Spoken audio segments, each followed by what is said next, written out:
Hello guys বন্ধুরা, আজ আমি চলে এসেছি আরও একটি নতুন ভিডিও নিয়ে। আজকে আমি বানাতে চলেছি একটি মিনি ব্লুটুথ কানেক্ট স্পিকার। তো আমি এই স্পিকারটি বানাতে ইউজ করেছি একটি ওষুধের খাপ। তোমরা চাইলে কার্ডবোর্ডও ইউজ করতে পারো। এখানে আমি 2 ইঞ্চি স্পিকার, একটি ব্লুটুথ কানেক্ট কিট ইউজ করেছি।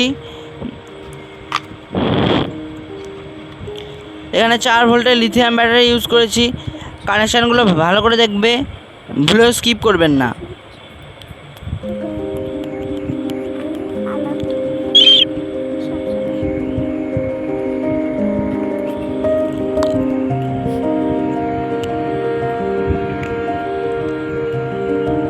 তো আমাদের বক্স রেডি, তো পুরো কানেকশন হয়ে গেছে।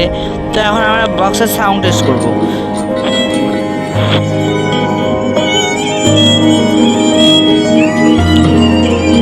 যদি ভিডিওটি ভালো লেগে থাকে তাহলে চ্যানেলটিকে সাবস্ক্রাইব, কমেন্ট, শেয়ার, লাইক করতে ভুলবেন না। সবাই সুতরাং ভালো থাকবেন। আগামীকাল আরেকটা ভিডিওর সঙ্গে দেখা হচ্ছে। Bye bye.